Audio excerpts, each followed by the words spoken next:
Good afternoon, freedom fighters, Queenslanders, and great Australian Party members. This is episode 8 of Journey to the Top. Will myself, Dr. William Bay, be able to make it to the top of Australian politics in just one session, one go, with minimal resources, but with the help of the Great Australian Party and all those good freedom fighters out there? We shall see. I am up against it. We are up against it because it is a difficult mountain to climb. The major parties have millions and millions of dollars, about $25 million each, actually given to them by us, the taxpayers, to fund their election campaign. So when you see all their banners and flyers and picketing done around the place, just remember you are paying for the duopoly, for the uniparty to feed propaganda down the throat of mainstream Australians. And that is why it is absolutely critical that we vote 1 to 6 for all minor freedom parties above the line of whatever you're choosing, so we can get the major parties out of there, destroy the Liberal Labor monopoly on this country, and make Australia great again. So this is episode 8. We are 8 days into my journey, my quest to see if I can be elected to the Senate in Queensland, and I'm so proud to have this opportunity to represent the common man and woman on the street for medical freedom, for lowering taxes, for improving the cost of living, and for making sure that freedom of speech is maintained in this country forever. The election has still not been announced yet, and that is good. That is giving me more time to get organised, to get more resources, to learn how to operate StreamYard and get these streaming out to the channels like I am now on YouTube, Facebook, Twitter /X, Telegram, and also TikTok. Have just started my new TikTok channel. Hello to all my new TikTok subscribers. Thank you so much for joining and watching this game as it plays out. A game, but a very serious game, because literally people's lives, freedoms, and bank balances, and even table on the food are on the line, in my opinion, with this election in Australia this year. Last night was my very relaxed 7th episode, where I had a alcoholic ginger beer and sat down with you all about midnight last night and discussed if you had any questions. And as promised, if you didn't catch the live episode last night, I promised to answer any questions that anybody had in this AMA, this Ask Me Anything, today. So as promised, I shall deliver, and I will answer those questions that were asked under the comments yesterday. And we will repeat this process in 1 week's time as well. So on the YouTube channel for Dr. William Bay, a question came from We Think We Know It All, that he or she is very interested to know how I achieved victory in my court case against AHPRA and the Medical Board. They asked, did you do it using statutory or common law? So statutory law is law made by the Parliament, and common law is law made by precedent by judges. And the common law has been around for hundreds and hundreds of years, since the Magna Carta and the formation of the Western judicial system back from the United Kingdom. That's where our Commonwealth of Australia comes from. That's the constitution that we are supposed to be operating under. And the answer to your question is that I won my case via common law. I won my case via the common law principles of procedural fairness and of apprehended bias, and a little bit of a touch of statutory law as well, where the judge examined the Health Practitioner Regulation National Law Queensland 2009 to examine if I had, in fact, broken any laws, any parliamentary laws, when it came to warning the Australian people about the dangers of the so-called COVID-19 vaccines. I am pleased to report, as I hope you all know now, that I did win that case regarding the right for doctors to speak freely about vaccines or any other treatments. The judge found that I had not broken any laws or policies or procedures, and based on those common law principles of fairness, of a right to procedural fairness, and a right not to have bias in proceedings against average Australians and doctors like me, I was able to get my name cleared entirely and have my suspension and all investigations not only cancelled, but retrospectively wiped away from my record. That's why I'm back at work as a doctor. I was working last night. That's why the live stream was so late. I'll be working again today because I love helping people. I love doing a good job. And now I'm looking to bring that same passion and vigor and ability to win to the Senate so I can make average, everyday Australian families and farmers and miners, for that fact, making life happier and more comfortable and great again. So thank you for the question. We think we know it all. Also got another question over on the Facebook channel, and hello to all my Facebook viewers who are the most interactive and do give me the most likes. So thank you, Facebook viewers. This question is from Dr. Mood for You. They ask, will you support more coal-fired power plants being built so we can return to cheap electricity bills? Absolutely, definitely.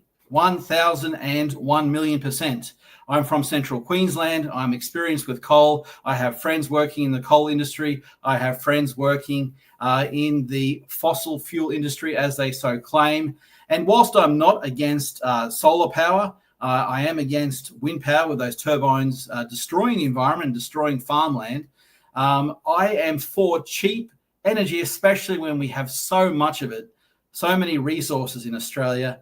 And why are we selling it to foreign corporations? I believe up to 75% of investment and the sale of our natural resources like gas and coal is done from overseas corporations. This is a disgrace. I would like to see Australians owning the resources that we own and making profits from those resources and having those profits invested back into police, into schools, into roads and hospital services. Absolutely. We need to use that money to make Australia great again, and we need to combine that with a fairer tax system, which brings me to my next question from a man called Daniel Ninio. Some may be familiar with this gentleman, and he asks, and I'm happy to answer Dr. Ninio's question. Daniel asks, I'd like to hear more about your tax policy. Scrapping income tax favors the rich. How will you fill the revenue gap without cutting services to the disadvantaged? Very good question, Daniel. And I wish you applied your critical thinking skills to the so-called COVID vaccines a little more diligently, and we might have better health outcomes for all. But definitely happy to answer your question regarding the tax policy from the Great Australia Party. It is true, yes, the Great Australia Party, to lower the cost of living, is committed to abolishing income tax in its entirety, and also to making superannuation voluntary. The Great Australian Party proposes a finance, bank and tax review, replacing the GST with a complete reform of the system. We believe this is the only way to resolve the inequities, complexities, disincentives and punishing nature of the current tax system, and which imposes too much of a burden on the shoulder of low and middle income earners and seniors, whilst large multinational companies are exempt from paying tax in Australia. So the Great Australian Party and myself, once elected to the Senate with your support, will abolish income tax, and we will remove compulsory super, and this will automatically bring in 33% more revenue in the home of every working Australian. And how are we going to fill the gap in the government budget? Well, apart from reducing waste and bureaucracy and double ups like they've done with Doge in the United States, GAP, the Great Australian Party, will replace it with the 21st century electronic transaction tax that will remove all these iniquities, supply sufficient revenue direct to Treasury, and eliminate taxation once and for all as a political issue. Look, other countries don't have an income tax, especially in the Middle East, with resources like oil, like Australia has, where they can afford to provide services to their citizens with the royalties from using their God-given resources. Why can't we do that in Australia as well? I believe absolutely we can, and the Great Australian Party is committed to doing that. Now, you would have seen me reading a bit to answer that question, and that's because we have all our policies on the Great Australian Party website. Please go to www.greataustralianparty.com.au to read more about our policies. And if you like what you see, please consider making a donation to Great Australian Party, putting in the description Dr. William Bay or Queensland if you want me elected to the Senate. That money will help get more advertising out there to compete with the majors, to make sure the majors stop ruining things for us in this country. Which brings me to the final question. And the final question, yes, is on Facebook again, and it is from Ling Ma. She has a follower, or he has a follower milestone. Thanks so much for following me for so long in this journey that I've been on for health freedom for the last 3 or 4 years. And Ling, your question is, where is your surgery? Unfortunately, I do not have a private practice, a surgery at the moment where I'm seeing private patients. I thank all the people who've reached out to me via direct message to ask to be their doctor. Unfortunately, I cannot take patients at the moment. I'm just doing hospital jobs, locum jobs, temporary jobs, contract jobs where patients cannot book with me directly. I'm still, unfortunately, living under a system in AHPRA where they are intimidating employers, they are intimidating doctors and nurses, and that's why it's so important to vote for freedom parties like Great Australian Party, to vote for candidates like me, to get into the Senate and to change the laws to make it possible for freedom doctors like myself to be able to operate without fear of the medical regulator and to give you the honest and truthful advice and the correct advice you always need in your healthcare provider relationship. So thank you so much for those questions from last night. Those were the questions from the relaxed Sunday evening session with myself. We will be repeating that next Sunday. And today has been episode 8 of Journey to the Top. This week, I'm looking very much forward to the event in Hervey Bay on Saturday. I'll be continuing to do some online marketing for the campaign during the week. Or as always, responding to personal messages. If you're out there, feel free to send me feedback, send me a question. I'll do my best to respond as always. And then I'm looking very much forward to the event on April 12th, where they just announced today all the candidates will be coming together, except for the majors, to discuss all their policies, to meet all the people in Springwood on April 12th. So that's it for me today. Thank you so much for listening. God bless Australia. God bless you. And together, let's make Australia great again.